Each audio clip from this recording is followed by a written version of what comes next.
Hello and welcome everyone to the Capital Mind podcast. If you'd like to know more about us, visit capitalmind.in, and if you'd like to invest with us, do visit capitalmindwealth.com. This podcast is for informational purposes only and should not be relied upon as the basis for investment decisions. Clients of Capital Mind may maintain positions in the securities discussed in this podcast. Hi, everyone, and welcome to episode 44 of the Capital Mind podcast with our founder and CEO, Deepak Shray.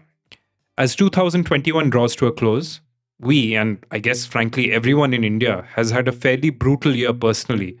But when you look at the financial markets, they've behaved very differently and have been on another trajectory altogether. It's been quite a year with some interesting IPOs, great market performance. Deepak was just looking at some of the numbers and they're hard to stomach. So at this point, we wanted to bring him in and ask him what the past year, both personally and markets, have informed for him as he shapes his thinking for the next year and the years ahead. So Deepak, I'll start with the first question. When you look back at 21, at least everyone in India, I remember the Delta wave in April, May, June, and just how horrific that phase was. But then I also remember the stock markets and how bizarre that whole situation was. So, what happened or what have you learned from that? How do you think this makes sense in the grand scheme of things? In fact, it doesn't, Shray. In fact, I think of it as a very incredible year in so many ways. So many things happened that we just could not have imagined happened. And maybe it's the last 2 years, but this year itself, it's a 23% return. We are on December 29th. So hopefully when the year ends, it'll be roughly about the same. But it's been a 23% year. This is the sixth consecutive positive year for the markets. And the last negative year was a very tiny, 4% year in 2015. And before that, 2011 was the first double-digit negative year. So we've had COVID and all sorts of things, Delta, Omicron now, all of this stuff, and yet 23% return, which is the best return since 2017, which was a 28% odd return. What this actually tells me, and I hate to say this, but the market doesn't care about death and destruction, and this country is extremely top heavy. And let me explain. So the problem in India has been that, we focus a lot on, let's say, most of it, and we're talking in English, and most of the English-speaking public probably meet about 1% of the overall, or 2% of the overall population. This population is probably responsible for 80-90% of the GDP. The potential listeners for an English language podcast. And this is the same with companies as well. Most of probably about the top 10 or top 20 companies probably generate 80% of the corporate GDP in the country. And the human capital wise also, the top few earners, they're less than, 30 lakh people in the country who declare an income of more than 15 lakh rupees per year. So, that number adds up 200,000 crores in taxes collected. So that's 32 lakh people paying 200,000 crores of taxes. And the remaining people, which are nearly 5 crore or 4 crore tax paper, are responsible for maybe 5 or 10,000 crore of income taxes. So it's a really top heavy country. What's really happened with the Delta is that the lowest denominator, which is the livelihood of literally the lowest income strata of people, have absolutely been destroyed. And there is something that they don't have, which most of us have, which is a safety net. They don't have a safety net. They live day to day. Sometimes they have wages week to week, or sometimes day to day wages. And these are the people whose livelihoods have been affected the most. And they're silent because if they don't exist, you don't even hear about them. There's no media articles. And it's very sad, but our media in our country largely has cared about the problems of the rich. Okay. So when Delta affected the rich people is why it was such a big problem, and there was overwhelming of hospitals. The poor have always had trouble finding places in hospitals and getting treatment at a relatively low price, but now the rich did. And that's when it suddenly became such a big problem. But markets were completely unfazed, because what happened in this case was you eliminated competition from the unorganized small sector, which is usually the most nimble, right? So you got really small entrepreneurs, nimble entrepreneurs who will respond to customer demands much more easily, because they have like three people in the company. I mean, in a little shop, what do they have to do? Whereas a large company has to like, oh, we have to hold a meeting in order to hold a meeting in order to hold a meeting kind of thing. So that kind of slowness is what makes them less nimble. Now, when your more nimble competition goes away, the less nimble guys are the only ones left. So in the kingdom of the blind, the one-eyed man is king, right? So you effectively got a lot of large companies which suddenly had access to lesser competition, big market, an online market, a safety net. And the safety net in the form of RBI gives interest rate reductions. Who does it help? People who can take loans, which is typically the rich companies. The poor companies are still paying 18, 20, 24% from informal sources. The small entrepreneurs paying that much. The large entrepreneurs are getting 6% loans from the market because of the liquidity measures and RBI's announced rate reductions. The smaller companies that got eliminated, and therefore and the value accretion to the larger companies just magnified. Now, this may not necessarily sustain, because in the end, everybody has to make money in order for everybody to make money. So you can't just have one part of it. But for this last 1 year, it was all focused towards, oh my God, my profits have gone up and so on. Think about this. And this is a statistic that just blows my mind.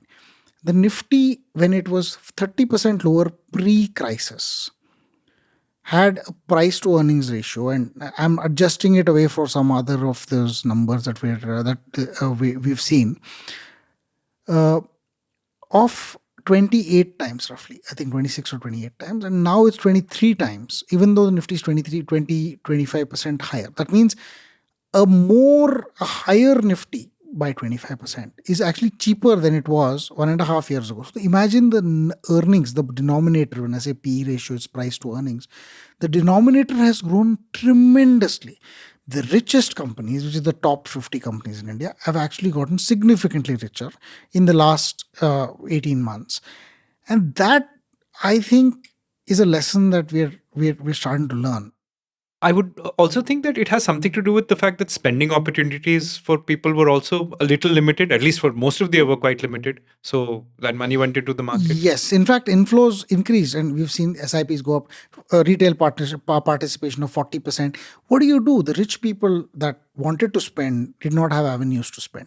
The poor people didn't have any money to spend, but they weren't big spenders. And we've talked about this in other podcasts about how this dichotomy existed. So it was a lot of the discretionary spends that otherwise would have gone into, I don't know, travel and hotels and, stuff like that, is going into the market simply because you're making the same or roughly the same kind of incomes. You don't have the expenses. So when you have more inflows coming in, all of the stimulus that the US and all had set up, the entire new inflows that have come into market also added up. And I think it's the lesson that I come up with is, we all think markets think long term. The impact on the economy, the GDP. They don't care at all. They don't care about death, destruction, livelihoods, the fact that possibly a lot of small entrepreneurs, small families have been devastated through the crisis. They don't care. Markets care only about one thing, short-term profitability and short-term inflows. As long as those two things are out there, we should stop believing that markets care about the long term. It's probably looking at tomorrow, 3 months, 6 months at max. So if you're saying, why doesn't the market value this business? That's because the market can't see anything in the next 3 or 6 months. Why do you think when you say the market is overvaluing something, it's like basically reacting to what everybody thinks will happen in the next 3 or 6 months. It has nothing to do with if the business is looking like it'll go bankrupt in 1 year, its share price might still be high. So a function of inflows, and I think that is clearly, it's not looking at 3 to 6 to 12 years. The markets are looking at 3 to 6 to 12 months. So if you want your share prices to go up, you've got to find companies with triggers that will actually happen in the next 3 to 6 months, not in the next 5 years. Otherwise, you have to wait for 5 years until that valuation is recognized and be ready to deal with it. And don't think that markets will care because there's a bomb blast somewhere, there's a war somewhere. Unless there is a hit to short-term earnings, nobody cares. Not the market, definitely not the stock market. I think that's interesting point. I mean, we've had this conversation before. It's been said, but I take it.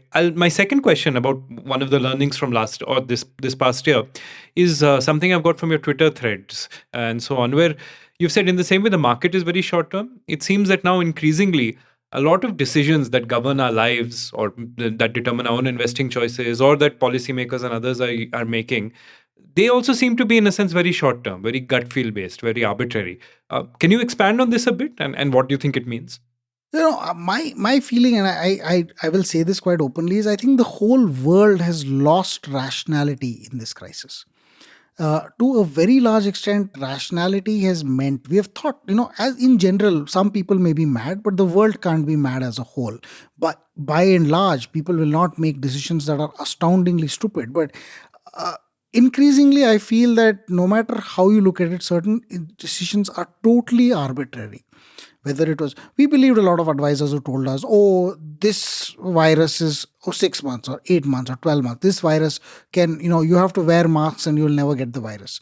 Oh, no, you don't have to only wear masks. You also have to, do. So all of this stuff came from people who were apparently good at epidemics, but apparently they were not. So advisors themselves said, mask everywhere. It's an airborne virus now, and you still have to mask. So a virus can go through a mask. The definition of a virus is really small. So if it's airborne and not molecule borne, the chances that you will get that virus, even if you're wearing a mask, are very high. Once it becomes airborne, it makes no sense. But no, of course, if you wear a mask, it's like if I wear a helmet every day, the chances of my getting a head injury are lower. Period. I can't refute that, but I don't go around wearing helmets every day because I recognize the rationality of saying it is stupid to expect that I will get hit by something on my head on a daily basis when I'm walking around. Similarly, a mask that does not prevent me from the virus, but could prevent me from maybe one sort of kind of thing of the virus is not rational to, but I can never deny it, right? You can never deny that a mask is helpful. Of course, it's helpful. We've shut down schools in India. We've said don't go into schools, but no, we will go to malls. We will allow our kids to, play with other children who are either going to schools or going to malls.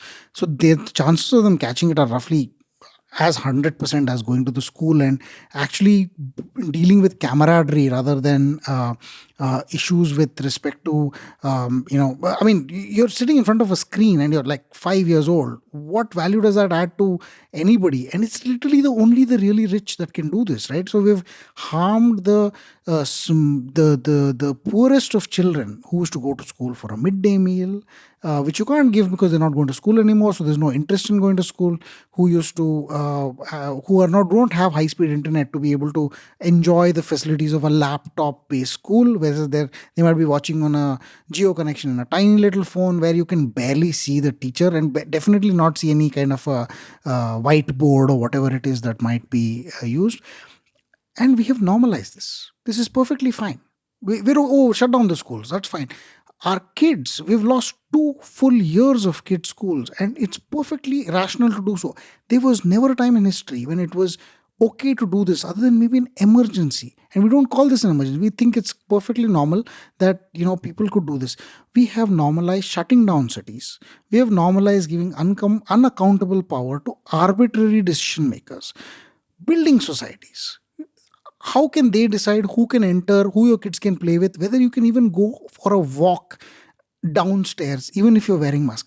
This is unbelievable lack of accountability because people can just do arbitrarily anything and we've allowed them. Continue to today. Tomorrow, if the government says, or if your building society says, I'm sorry, but you're not allowed to meet guests or you have to be locked in your own house, nobody will question that power. And this is a huge problem because a democratic society like India, you need the basic tenets of liberty, fraternity, and equality. You don't have either, and it's perfectly fine. We've lost the right to determine, or not the right, but lost the ability to determine what infringes on basic freedoms, because building societies make those decisions, not people who are otherwise accountable to power. Whatever the concerns, markets don't care about this, certainly. And markets love it. Markets have loved any form of extreme power. Markets always love that. It's not because of anything else, because even in the emergency they said the trains run on time and the stock market was up and so on. That's because if you threaten to everybody and saying, if you make a loss I will shoot you, then the chances are, you're not saying that, but I'm just saying that if you said that, if you had the power to say that, initially stock prices will go up and then of course they will go down. Problem with this control of power and abuse of power with the lack of accountability is that you can make random and completely arbitrary decisions and get away with it. Political rallies happen in the day and they tell you there's a curfew at night. This is fine. Look at this in the market context as well.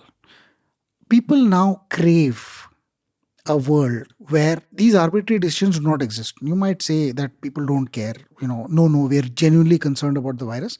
But I think inherently people are built to say this is not correct. You can't determine my life. So they crave the freedom. Crypto is a form of that freedom, right? So crypto is taking over the world. If the last few these things, when people lose freedom in the free world, they seek it in a virtual world. Although, just saying, there seems to be a lot of arbitrary and not so free stuff there as well, but that's for a separate discussion. It's like, my arbitrariness is better than your arbitrariness.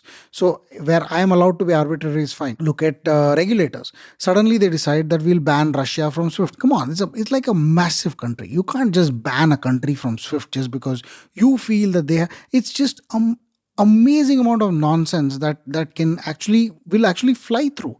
You can ban recurring payments which is painful, but probably a good thing. I really think it's a good thing, but maybe there should be a much larger transition period. And you know what? There are problems that they should be solving. If an RBI says these Chinese loan apps or these loan apps that fleece you are a bad thing, it would take them roughly 15 minutes to track, shut down and break all of these guys down to the point where nobody does this again. I freeze your account, I freeze everybody you know's account, and then and now the onus is on you to come and unlock it. Yeah, and the minute you start doing that for some of these app companies, every app company will stop, because suddenly you know that this guy is out there, going against you. I would have liked that kind of arbitrariness, in the sense of saying that, listen, we're going to chase people who do really bad things. Instead, we get other stuff which is like, we'll inconvenience everybody for the pain of a few. Which is worse arbitrary, which is similar to Corona's. Everybody coming to Bangalore from Maharashtra has to quarantine themselves for 15 days. Like, wait, I used to come and go in the same day, in a morning plane and go back by night. So I can't do that anymore. No, I'm sorry, you're quarantined for 15 days. Why? Well, I don't know. Because Maharashtra has 691 cases. Doesn't Maharashtra have a lot of people? Well, of course, but 691. No, that's like 0.001% of the population. No, don't ask me for rational rules. I have to appear like I am doing something, so therefore I'm doing something. It will not matter if we've done so many mad things, and we've normalized this madness. And you know what? If I keep saying I'll cry wolf, in the end, when somebody really steals something valuable to us, our freedoms till now our freedoms have not been so valuable. They say, okay, theek hai, lock us at home. But if they tell you locked in for home for 6 months and then we start crying wolf, nobody will listen, because, hey, you know what? You're okay with a few days of lockdown. Why can't you be okay with 6 months? This is the problem. And I think the lesson I've learned is we are amazingly rational beings. In the face, and especially when faced with a crisis, we believe the irrational is the new normal. Trying to tie this back to the economy and markets, what do you think? What you're saying, you're certainly not the only person to say this. People have mentioned this. So how does this change behavior for us listeners of the podcast, as investors or as how do you think that when people look at this and the new normal, as you've just pointed out, how do you think this changes their behavior, whether it's consumption, investing, so on and so forth? In a way, markets have always been irrational. We knew that. The difference between now and then is that, the whole world has changed in this way. One particular behavior that I have started to see is that life is short. The recognition that life is short has never been more obvious to us than now. And because somebody who's 32 years old dies of a heart attack, somebody who is 40 years old dies of COVID, almost with no relation to health or wealth or anything of that sort. So it's arbitrary. Behavioral changes are quite powerful.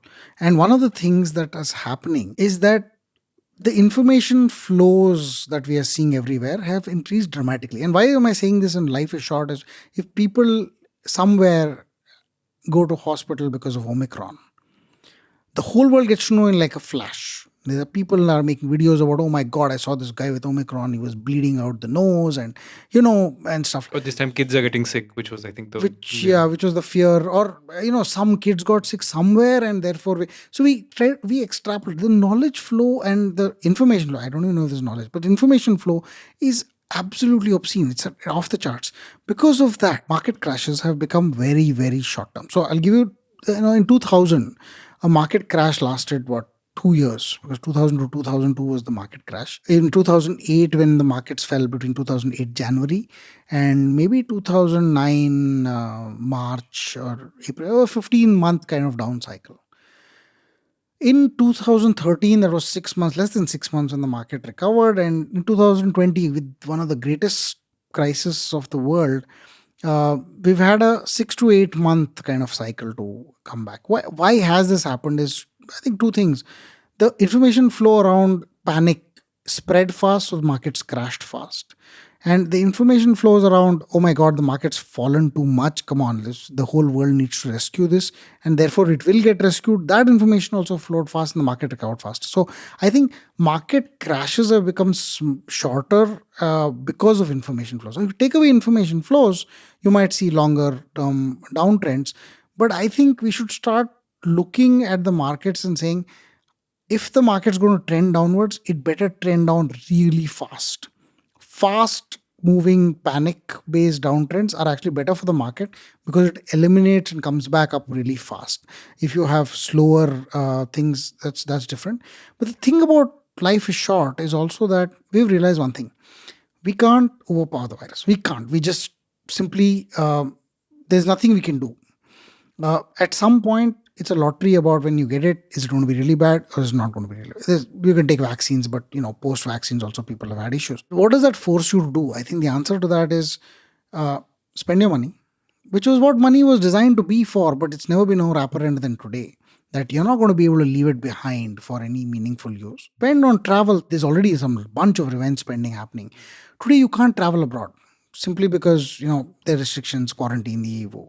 There is going to be a time when all countries open up, and Singapore's already apparently said, we don't care about Omicron. We don't care about the impact of this virus. We seem to have enough vaccinations. If things get bad, we will then lock down. But till then, we weren't allowing people to transit through Singapore. I'm changing that rule. We didn't allow people to come into Singapore without quarantines, institutional quarantines. So if you fly from Chennai to Singapore, there's no quarantine. Or Singapore to Chennai and back, there's no quarantine. As these rules open up, the first thing that happens or will happen, because of the lack of spending over the last 2 years and a recognition that life is short, I think there's going to be a large amount of revenge spending. Where is that going to come from? The stock market. Yeah, you've made your money parking the money you didn't spend in the stock market. When you need to spend, you're going to take it out from right there. It's a little bit of a feedback loop. So what happens when people take out money to spend, the market goes down, declines. US has seen that. So when the US markets, here's the interesting thing. The US stopped its dole of $600 a week, payout of $600 a week to anybody, including those who didn't need it, on September 30th. From October 15th, the Indian markets have started to see a downtrend. The US markets are still relatively okay. It's still about 3 or 4% only from that all-time high. But it's actually not beaten that, or it's not gone up any significant amount. That's because, this extra money that they were getting, people who didn't need it were getting, was going into the stock market. So there's lack of inflows. But also slowly people are saying, listen, if you don't give me that, I need money to spend. And if you're not going to give me all that money, I'm going to take it out from wherever I had it. And as the economy comes back, there are more movies releasing. Suddenly you had 3 movies this month. There's a Matrix on, there's a bunch of others. So that will just cause us to spend, even if perhaps we didn't. I mean, I might have said, okay, you know what, I'm going to not watch it in the theater. I'll wait till it goes on these OTT things and then watch it. Now I'm saying, no, I got to see it in the theater because you know what, some Omicron, something else, they'll lock down the whole world again. Let's go and enjoy it before we, I don't know, get hit again. I think that point where we start saying, let's take out the money and spend it is a inflection point for the market. And where we are is roughly the spends will increase GDP. Because till now, you invest money, it doesn't actually increase GDP. Okay, so you spend money, it increases GDP. But when you take it out from the stock markets, the stock market declines. So if you're saying that the GDP to stock market ratio was 1.5 and 2, whatever it was, so usually it should be 1:1, 100%. Stock market should be 100% of GDP. I think you're going to see that GDP goes up, stock markets, kind of correct and come down, at least for the really short term. So you'll see this kind of a correction. It's already probably happened to a large extent. You see some stocks, they're down 50% from the top. Although the headline indexes are only about 10% from the top. Most index stocks are down about 15 to 20% from the top. And that's because this situation that I'm talking about is already happening. It's happening right now in the markets, and it might continue a little bit while longer. But deep, strong crashes won't last too long. You might at best have a small, 6-month to 8-month deep crash. But you could have a long-term, kind of boring stagnation kind of thing. But you're unlikely to see a very deep crash last too long. Last 6 years, continuous up markets for every year in the last 6 years. And if you don't count for that 4% loss in 2015, for the last 10 years, 2011 was the last double-digit decline in the stock markets. So 1 year is suddenly your time frame. For earlier it would be, you got to be invested for 5 years. Then only you'll make a profit. Now it's like, dude, you can be invested for 1 year and you'll make a profit. It's almost scary that that's the case. Yeah, and surely money will double every year. Right? That is the problem. But I mean, that's sure. To sort of tie the loop and close this conversation out with the original point. Can you tell me a bit more about your thoughts on the human capital front? And in particular, what's the take on productivity and inflation, which everyone's been very interested in how inflation will, even crypto folks use it to fuel their arguments and so on and so forth. So just on that, productivity, inflation, how do you think those are going to, play out over the next year or so? And how should we care as investors? This is very interesting because inflation till now has been a function of few other things like, cell phones and stuff like that. Now it's actually gone to wages because the government paid so much money, not so much in India, but in the US. US, right? Not here. Yeah. So when they paid so much money, add this to the life is short argument, and people said, I want a better quality of life. And they've moved out of some of the cities and gone to smaller towns and said, I'll work for maybe a lesser wage, but my net earning may be actually higher in some of these places with a good quality of life. Add these two up and suddenly it appears that people are unwilling to work at the same wages for the same conditions that they used to earlier. You made it difficult for people to hire people. Now, this is not necessarily good because wages going up is a good thing for some people, but some businesses simply cannot afford higher wages. And therefore, what happens there is that they go into productivity, which means I'll buy a machine to replace a human being. And the machine is actually less expensive today because it's been produced using the capital that was relatively cheap or free. So whether it was the spreadsheet that destroyed the physical accountant, or now the guy you used to use to run a spreadsheet now is like some AI machine that's actually doing some of this accounting almost by itself. You might actually find that increase in these wages, because it's so expensive to hire people, increases in productivity are going to be all over the place. Now, India was always a culture of labor arbitrage. We use cheap labor. It's not cheap anymore. So even India is going to see massive amounts of labor arbitrage. And I hope my hope is that the wages of the lowest income people, that the maids and guards and drivers and construction workers, go up. But I don't think that's going to happen because they're the most affected in this crisis. They'll take anything.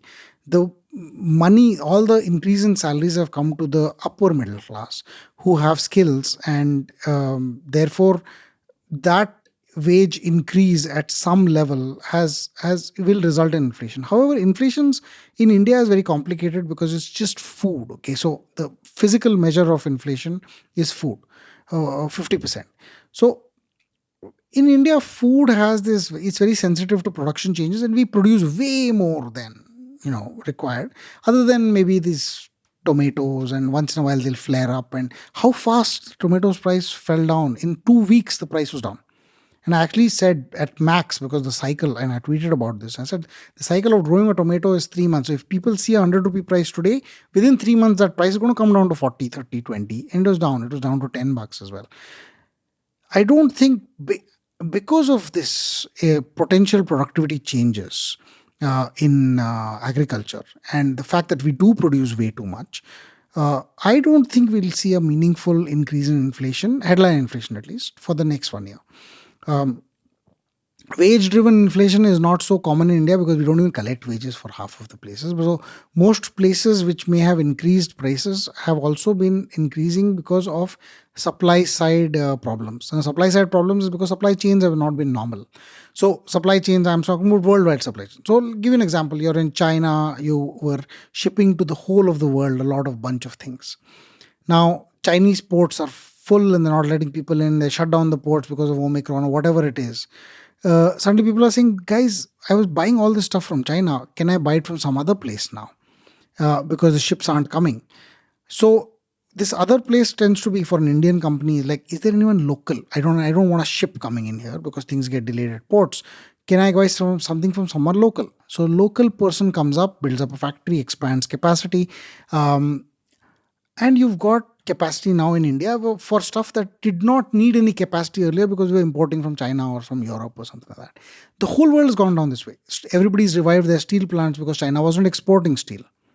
What happens when supply chains come back is that slowly supply chains are unwinding because all these blockades at ports are going away. You're going to go out of the virus. When you open up from this, that extra capacity that you've created now becomes oversupply because I am both getting stuff from the ports and from my local guy. Prices have to fall. So this, according to me, starts evolving in 2022. And whether it was chip shortages creating price rises of some dramatic extremes, or whether it was a shortage of, vegetable oil, anything that had a supply side shortage but demand remained the same, we'll probably see a much lower price next year because supply side capex increases in certain areas will result in those products becoming lower price simply because the demand hasn't grown at the same level. We think this inflation is a function of demand, but it's actually a function of supply. What is also interesting is this fact that the US is raising or talking about raising interest rates and how this might change. And my original thought process was about how, when you have the lowest cost of capital, and I met with a good friend Mohit Satyanand today, and I was talking, how is it that the largest companies in the world, in a situation where there is no there's no cost of interest, almost no interest cost whatsoever, how come the largest companies in the world have no debt? This is very interesting to me. And this is, so if you look at companies that used to use intellectual capital like Google and Microsoft and all of these guys versus companies use physical capital like machinery and land and so on. The guys who do physical machinery have to usually take on debt. And those are the companies we wanted to promote in a way. By saying, listen, your debt is going to get cheaper. You can then therefore invest more and then create more jobs and grow the economy. And on the other side, the intellectual capital guys were like, we can just hire more people, raise equity capital instead of debt, and use that equity capital to grow a business which can eventually become great. The difference between these two is and Mohit put it in a very interesting way. He said, when you do fixed income, when you take on debt, The cost of that debt is an overhang that lies on top of you today. That means you have to service that debt every month, principal plus interest. You will earn tomorrow, but you pay today. You'll earn much more tomorrow, and you have to have that visibility throughout. So it can't be like 4 years of nothing and 1 year of visibility. But so you can't take too much risk. You have to have certain defined outcomes. So it's expensive, and people used to take debt versus equity because equity had this thing of, oh God, if they give equity out, this guy is going to be there on my cap table forever. He's going to question every decision I make. He's going to sit and ask me for quarterly reports, monthly reports, this, that, this, and all that stuff.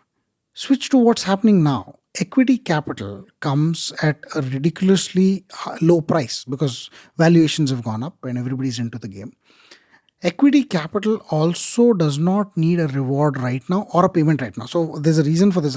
When you hire a person for intellectual capital, you pay him a small salary now, give him stock options. The stock options make him rich later. That means you pay for this person, but you pay it later. And he generates the value which also makes money later. So that means you don't have to pay upfront for equity intellectual capital as much as you do for physical capital. So this means that even though money is cheap, what has also changed is your reluctance to take equity was because investors wanted to be on your cap table. I think now, and Mohit puts it nicely, is that investors don't demand anything. They're like, listen, make me human in a way. I mean, I'll give you the stats. We were talking on another thing today, earlier itself. So a fund that that wants to invest in you, if you give it 100 rupees, and it wants to make a 20% return over the next 10 years. A 20% return is roughly you double your money every 3.5 years. So for a 10-year return, you're doubling your money at least 3 times, which means 8 times. So 100 has to become 800 for them to give you a 20% return. And 20% is the bare minimum that you'd want to invest, you want as a return, right? So that means if you give 100, it has to become 800. And that makes the fund manager or the startup investor some fees. So the startup investor actually takes the 100 and keeps 20 aside for his fees for 10 years. He has only 80 to invest. That 80 has to become 800. That means he needs a 10x return. Now add GST on the fees and this and that and all that stuff, he actually needs a 12x return. If you go to a VC with a 5x potential, I mean, sir, give me $1 million, I'll make it 5. He's going to laugh you out of the room because he's like, dude, 12x is my minimum, my average. That means I need each company to at least potentially have a 25x outcome. So if I give you $1 million, you got to make it $25 million at the minimum for me to be able to meet my IRR criteria over a 10-year period. That's when I make decent returns. I'm not making phenomenal returns. 20% is, nowadays loans are 24% for the underprivileged, right? So you've reached a point where when you're at that stage and when investors are giving you money to make a 25x return, the answer to I found a company that can make a 25x return is, now I'm going to get out of the way. I don't want to stop this guy and ask him for monthly reports or quarterly reports or ask him why he's doing what he's doing unless he screws up big time. Because the landscape is his or hers. They've given me this potential 25x return. Why should I even come into their way? Equity capital just got even more cheaper. So that means the largest beneficiary of this last 10 or 12 years has been this massive equity capital loop. And that allows people to take more risk, create more ways to get more productivity. According to me, that is also going to impact the inflation index. Tomorrow, we never thought we would get a robot to mop our homes. And now we do. And somebody invented a robot that was cheap enough to be able to mount, or will invent, maybe it's not yet done. It's not very cheap yet either, but cheap, yeah. So maybe it's going to come to a point where, that becomes your cheap thing.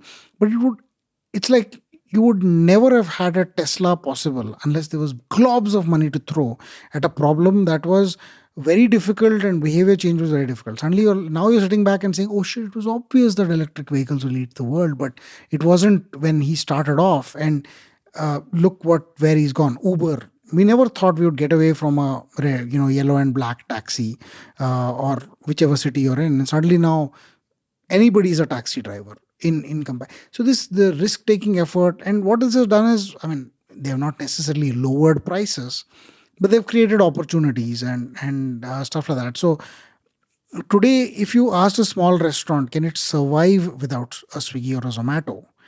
The chances are it'll say no, because people aren't coming. They're not coming to the restaurant in volumes that can justify their existence. So they're like, no, I won't even do it. But if because they exist, they become an alternative source and perhaps even 50-60% source of their revenues for a hotel, the more hotels can be set up. And therefore, that is also why whenever you open these things, there are new restaurants popping up the wazoo. This is productivity, effectively. And this is eventually going to result in lower prices. I just don't know when. Just what it is. So long answer short, the short question is, I think inflation is not going to go up because of food being such a big part of it, and longer term because productivity benefits come in and we are forcing people to get more productive because of higher wages. I think prices will find an upper limit, and of course supply chains coming back have a role to play. And in the generic investment gyan or advice or whatever you want to say, I think all we can do is stay invested, right? Whatever you do for the year to come, no matter how uncertain it is, and the fact that we're coming off 6 years of, as you said, positive returns, that has very little predictive power, it would appear. And so if you have money today, you really have no choice but to invest and take the good and the bad. Yeah, if the market didn't go down in a year like COVID, what chance does any other year have to be able to have predictive power? If in a year like COVID, you weren't even down 1%, you were up 15%, by the way. So it was in 2020, and 2021 is 23%.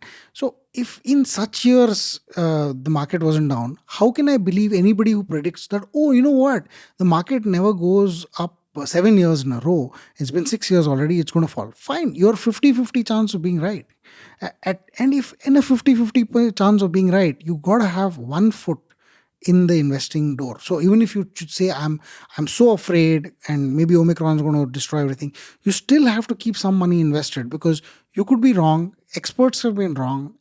The world is irrational. Markets are irrational. They could continue to go up from here and fight you forever. So if you aren't invested, you're making unnecessarily ridiculous predictions based on nothing. And Capital Mind, we've always said, don't predict, react. So if you aren't invested, I look forward to all of these things, supply chains unwind. If they don't unwind, it still doesn't matter, because markets have gone up even when supply chains were in bad shape. And the supply chain companies were in bad shape. The PVR didn't have a movie on for, 6 to 8 months. Its price went down, but it doubled or tripled from that low price as well. When that can happen, what predictive power does a few words have, or anything? So I think the big point about being invested in a market like this is that you don't have to make the decisions about markets going down before they actually do go down. And if you see them going down 30%, we are going to see a very quick rollback. We're most likely going to see a very quick rollback back up, simply because information flows are so fast. So what I would say is, if you're praying for a fall, pray for a very steep fall right now. Otherwise, stay invested. There's nothing else to nothing else to really do or to alternatively invest in. You might say the answer is crypto. I don't think so. I won't get into details of why. It deserves its own conversation. It deserves with own those other conversation. folks. Yes. And, but if you're betting on irrationality, you might as well bet on anything that's irrational, including crypto. I think, as you said once, if you had only looked at the market on Jan 1st, 2020 and then December 31st, 2020, it was a pretty mediocre year. It was just good. Not too much happened, right? So thanks so much, Deepak. On that note, let's wind up today's episode. So everyone, thank you so much for listening. If you made it this far, please take note of the discount code CM Podcast for a 10% discount on the Capital Mind Premium membership. You can see more of our episodes at capitalmind.in/podcast. And while you're on our site, you can learn more about our do-it-yourself and fully managed portfolio management service at capitalmindwealth.com. Deepak has a book out called Money Wise. It's available on Amazon and Flipkart, or at shop.capitalmind.in if you want a signed copy. And if you have any feedback, suggestions, or topics for our next episode, please send over an email to podcast@capitalmind.in. See you everyone in 2022. Thanks and Happy New Year to everyone. Welcome to 2022 and goodbye 2021.